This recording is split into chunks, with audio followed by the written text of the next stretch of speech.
Ulira amanyi gemmere gamu. Stupid of you. Amanyi. What kind of a stupid imbecile you are? Amanyi gemmere gamu gezo.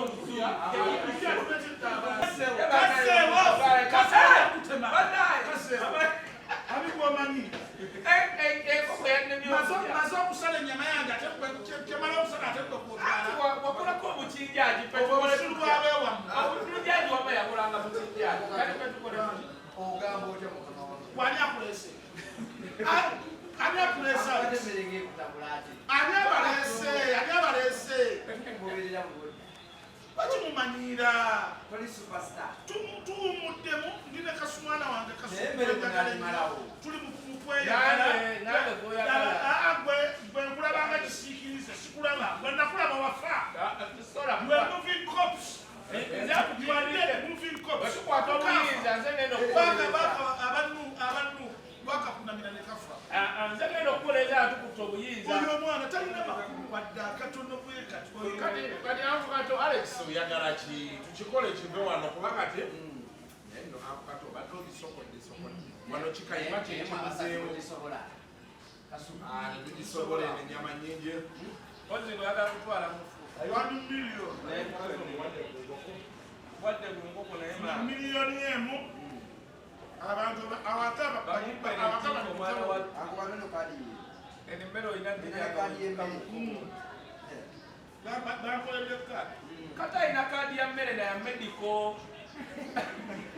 Atambule Alex nkunyumire alina kaadi bbiri ya mmere y'abakimayizo na ya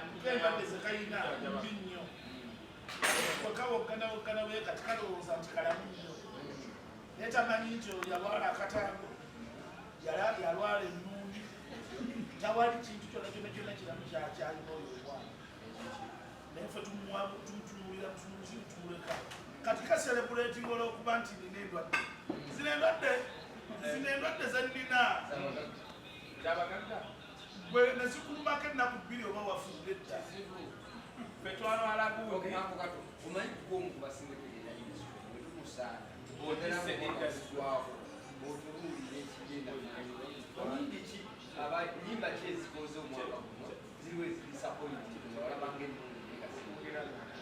first of all sagala kwogera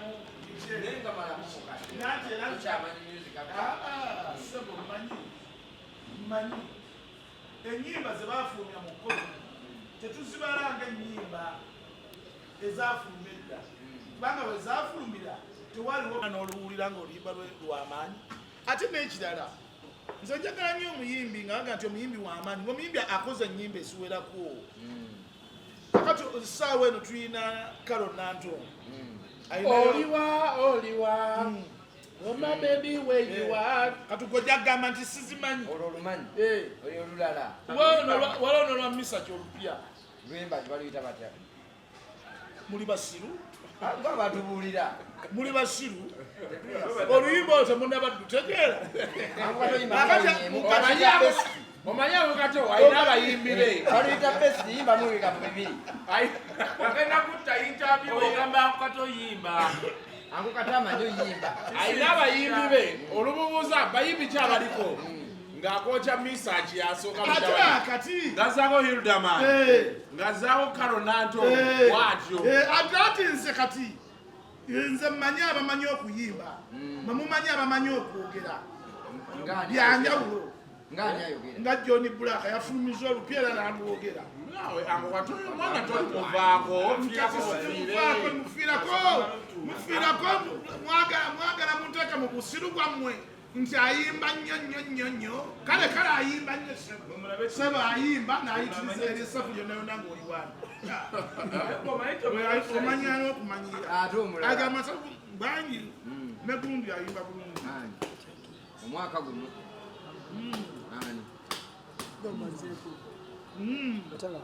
Achalya. Kasuku bwa babu baliwa. Owa nze nazze kuli Alex. Omanyi Alex? Ne munamawulire wa Kato mujoga. Kumanyira. Kali bwemba mwazo okulyanga tibagwa kumutubulirako. Tuli kati tuliko Anko Kato. Faizo yangambye ndetera Anko Kato mwe ale Christmas. muwe embuzi namba yino bali mugisalaasala naye lwaki tagitutere bagira ne famire y'okusinga tatukuba wagisumanyina siyinde na famire yo ekyo obuuzisa kyaki ekyo obuuzisa kyaki ako kato obuuzisa kyaki nja kusonga egundi feko mu matwa muligo okurespectinga abantu ako kato tuli ku tivi namba obuuza ekintu kati okola ebyo famire zaffe zibirabe zinyiige twaziriddeko embuzi kyokka tuli ku promotion ya mbuzi kana boli kambi Alex mulabe bwande kaseka ako kato badde nsaba oyongera okulonshinga embuzi yo sebo wadde ate ndi mukulonshinga tojja kunzitira wano toyinza kukwata leero bannafu wadde tulya ekyo ekisambi kyona naye nekyo ekisambi okiraba kayima yakirya bw'obeera ne famire nga famire emitima mitono oddayo eka nga bakusima busimbifu ti omusajja n'olwoka otulyako embuzi dadi n'olwoka olya embuzi yagibagwira ku Christmas nkula gambi yagula ku Christmas bandanga abagala okugula ku Christmas 1 million goat 1 million goat million cafe emmere yona ne bagireeta zesinanga zungana bintu kugula bintu okugula ofuna million yemu ne baleeta ebintu byonna obanda nebingi juyisi tukomewo mu industry muno nga tumaliriza omwaka baani abadisappointing abo badde osuubiramu omulamu ne batakuwa mulamu nade nsuubira Geoffrey utayo okuleetayo ennyumba naye teyaleese yalina mwali naye ngenda tutwala kwewaka twalako olina engeri gy'osalamu embuzi eno kwegamba wetusasula miliyoni tukuleeterako nze simanyi kutikka mmere nze seetikka mmere ebyo nabirekera kasuku yeyeeti ako katoto lwana walinga watwalanga watwala ebyennyanja nga bina ebyennyanja nabitwalawa si byokka ne babaleetera ebyangwe ku sho yammwe yabitwala biri ebintu biringa Christmas nga byangwe ungatta mutya mumuntu omugalo kati tiyatambulira makerenda agenda kukuta bwaki kimundi yonna oyo omwana mulalumanyina yogera ensinga lwaki zitivi ziba tuli ku TV Kasuku kuze n'omukulu oyo ani alabika okuba ng'amira amakerenda aga 10 olunaku ayina kubeera eno ebutabika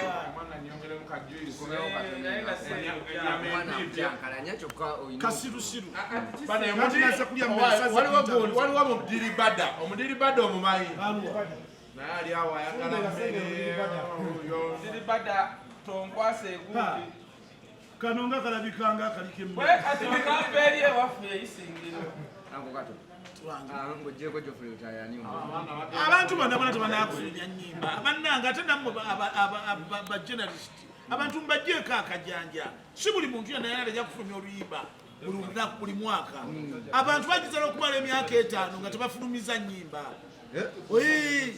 kati Africa band yafulumiza ziruwa abo tebafulumya kati lwaki abala mwagala bafulumye naawe tofulumya anze nina ennyimba zange mwazigaana buganyi zikuba mpozi limba ki kulya ate olulala zinyumira yiya ziyimba nze sifaayo nze kati nze nsobola okuwandiika oluyimba nendiwandiikira Kaye oyo atategeera ye omuva kino oyo omwana manti mulalu eddalu omanyi obulalu buli bwe buti bw'omala okugwa eddalu oyinako abantu bo bootunuulira nga bwe batunuulira booti ng'eddalu liyimuka kati oyo eddalu lye liyimuka ate ayina byonna ayina eddalu n'akazuule akati byonna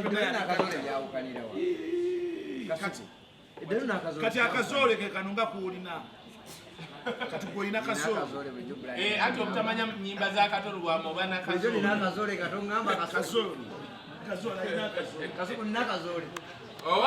akazoole togenda ku extreme nti oba ogendera ku extreme nti okuba amayinja naye nga olina mental disturbance ekutawaanya somewhere akati gwolaba waliwo ebiseera bwotuuka n'oyasaamirira kati awo akazoole kaba katandiikiriza kati ate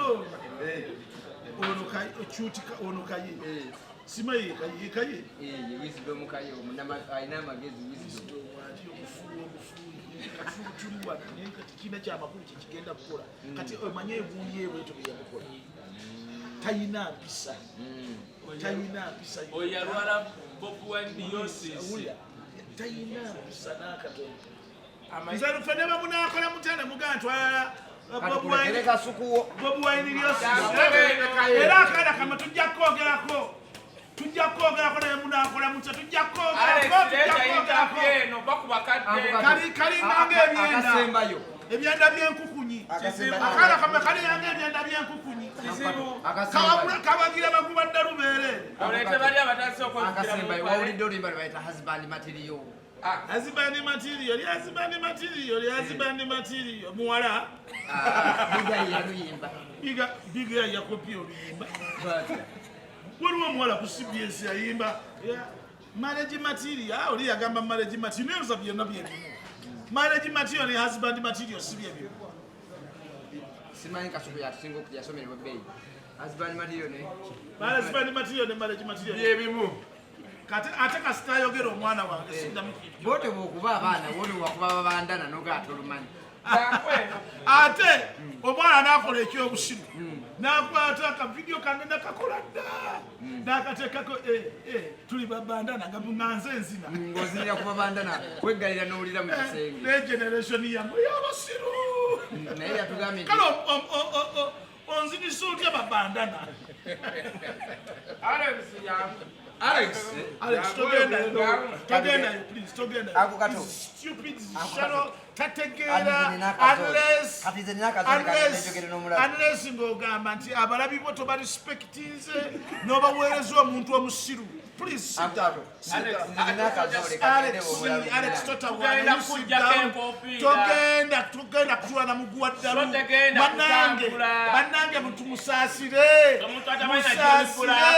musaasire abantu abalaba abatulaba abo bakoye okulaba abaguba ddalu bawizito mukaye talina kintu kyonna kyamagezi kyayogera musiru akati oli munnamawulire obimanyi ogenda munoonyaako kuki kati todde ewange kasi togenda wawizito mukaye todde ewange Alex leeta ako Kato kwaga tuli wano twatumiza dda sipuro osegedde etunimya na fragile ne mabendazo kisinzira endwadde ze balwala naawe okimanyidde bulungi nnyo nti kati ffe abaana b'abaami affe basaava tulwala bino alaje bye bituluma naye kakati eri ebirwadde bye bijja nakutta soka tujje ku bino ebitegerekeka kakati olaba bw'obeerako ne kampuni esobola okusayininga ng'etegerekeka nze neewunyiza olunaku lwa leero omusajja okwata miliyoni ezitawera dola $2 nga muziizo n'okwata embuzi namba abadde agisala wano n'enjewuunya n'akwata essaniya 3 n'akwata juice simanyi bakuli n'akwata ne yogurt n'akwata salad ku ssente ezitawera $3 era nze nkubiriza abantu mwenna abali eyo naddala abawagira wisdom tiwokwata muve ku bino ebyokukwata agula amanda fumba embuzi fumba endiga ebyo byaggwako kwata $225 oyita abantu ba 30 batuule waka batandika okulya juice wuuno bitutabudde olaba kale n'oli omusajja Kato olaba asanyuse n'agwa n'eri katatanisa okwogera ebitakwatagana kitegeeza kuse amaze ebbanga nga takuta abasajja abantu abakulu bamwe tebabawa kitiibwa tubabwana era olina okwoka kati ate kati bakazaalira mu majaani namutamba eri nga tubulina nakulya balina basulanjala bali bubi eseetawanya kavundu kasiru tekalina embudyaadya ekitoletole kamugambe ako Kato kamanyi nti abantu abava enamutamba be ba superstar Alex mukulu newenyogero Alex mukulu agatta Bakato baani bonna kati oliko twogera Kato yaleeta misa kigwoletana yaleeta misa kyokumugjawa oba ye yamukonya kubanga kakati kankubulira waliwo leeta n'okukonya kati olabe bwamanyira misaki tekayimbangako luyimba lwonna tekamanyi nnaku yandongo bwefaanana tekamanyi kintu ki najja n'amanyira omwana wattu misa waliwo kye bayita mu kika ekyama mulifunayo omuntu asobola okuyimbanga misa kamunnyonnyole oli tebamuyita na misa kiyerabidde omanyi amaanyi g'emmere gamutabudde bamuyita sa misa sebakula kati bulira kamaza muvumavuma kati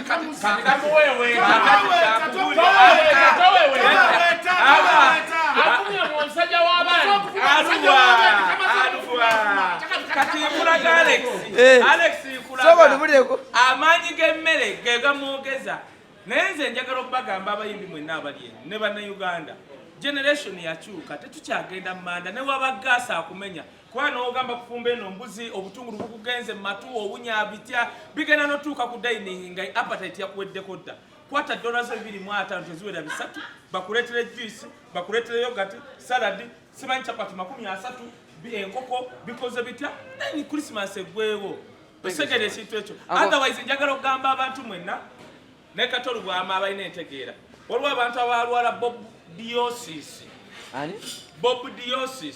buba bulwadde bukendeeza mu ntegeera katono ne bukulaga nti no bana batukulembera mbube balina future yo chobola ebo bo basitagana nti gwe omubuuzo boya asobola okukola interview nga toyogedde ku Bob Wine ekyokubiri sobola kujogera kakubaye musiru aliwo is the stupid around what can we do is the stupid around Bob Wine is stupid stupid imbecile around kakikola tutya atwagera ku magezi agamba nti Bob Wine ye stupid data wano onagamba nti ye stupid imbios what have ayagala kugoberera ne yabalima mba afuka kapa tolaba tino yasigalira badde njagala katusigale ku mbuzi kuba embuzi tuzze bagikuwadde embuzi naye akati tubulire ku lwaki walowoozeza ku bantu bano Faiz Cafe appreciating a talent tuludde ebbanga ddene nga tutunulira Uncle Kato tutunulidde lwaliro mu byabufuzi naye tutunulidde Uncle Kato wa drama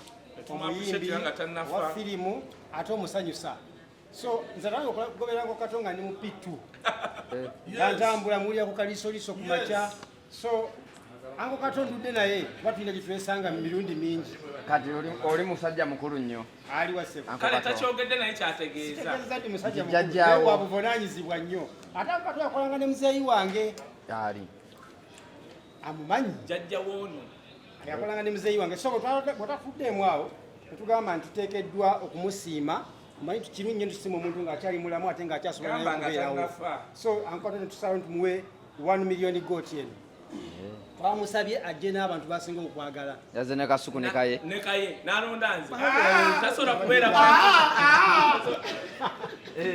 enembwa yawuzite mu Kaye mufere atukuddemu lugwi tekisoboka abawusinga bubawusinzi mmere y'abantu gye tubalanga tubale tuyingira wano tukugwako Kaye buuza omwana wa kamera Kato yaŋŋambye bampadde embuzi naye mwana wange gwenjagala ennyo kisobola giryanga sitoli era nenzinjawaovoye interview yamugati